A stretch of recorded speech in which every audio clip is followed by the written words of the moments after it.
out front. You got everybody back behind you, but in this series, anybody on that track will also make you fully aware that being up front may not be the prime spot because you've got 24 cars behind you ready to hunt you down, and Terry Phillips leads them to the green here at the Diamond of Dirt tracks. Great initial start there for Terry Phillips, and Gabe Hodges right on his tail. There was a roll down the back straightaway here into turns 3 and 4. Middaugh runs third, Barnhart fourth here. The opening lap will go to the 75 of Phillips. Boy, Gabe Hodges did every single thing he could to get to the inside of Terry Phillips, and he also did every single thing he could to not make contact. And now the Midwest sheet metal caution will come out. Every restart, he has been able to get away from Gabe Hodges, Ryan Middaugh, and Tyler Wolff. He's out by 3 car lengths, and Paden Phillips now is kind of mired up on the top side.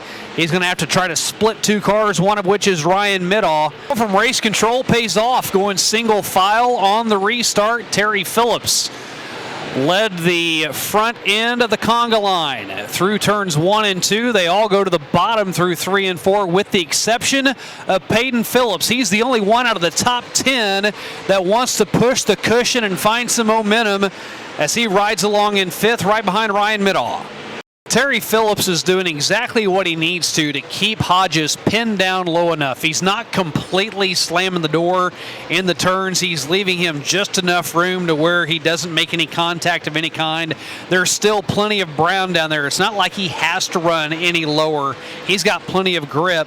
He is just keeping Hodges at bay long enough, and you got to wonder at what point in time is Hodges going to take that extra step? At what point in time is he going to cross the line? Is he really going to dive bomb it in there and force Terry Phillips to have to make a decision, or is he going to try to change his line and do something different? Phillips left the door open for him this time. A little bit of a bobble from Hodges in the middle of turns 3 and 4.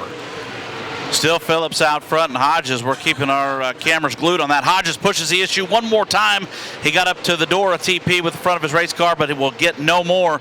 TP still well in control of this race, but Gabe Hodges not giving him any room to breathe right there. Wolff solidly in 3rd, and then it's a little bit of distance back, 4th on back for TP, but the race is on up front just as it's been throughout the majority of this one. 20 laps in, so 10 to go as Hodges rolls now down into 3 and 4. Boy, just with 10 laps left, it'll be 9 laps this time around. You just get that feeling that Hodges has enough in the tank to do something with Terry Phillips, and now he will break formation. Terry Phillips was not going to give him any room on the bottom side. You got to do something different, and Gabe Hodges out of his comfort zone right now. He's making the uncomfortable really comfortable in turns 3 and 4. Boy, he's not losing any ground, though. He did hook a little bit of a rut right there in turn 1 and did lose a little ground to Tyler Wolff as Wolff slid by, but he will get rolling back again. So now Wolff and Gabe Hodges there. Hodges back to the 2nd spot, but prior to the last time in turn 1, he was able to navigate the upper parts of the speedway with relative ease. 2 more times around, Mike Striegel gives them the indication in the flag stand we're closing down. Chad Wheeler again would be the next car to go a lap down. A little bit of a tire bump over in turn number 2. Through the rut he goes, and Tyler Wolff out of the groove, and now Gabe Hodges is on the march with 1 to go. He looked to the outside. Right back in the tire tracks he will go. Chad Wheeler, the lapped car, stays to the bottom. A run by Hodges to the outside off of 2. Will he dive bomb to the inside? No, he stays to the outside. Terry Phillips has to lift just a little bit off of turn 4. Terry Phillips is able to hang on. 1 car length behind is Hodges. Another car length behind is Tyler Wolff, and Terry Phillips is able to hang on and take home the $2,000 here at Lucas Oil Speedway, the first race here for the Heartland Modified Tour.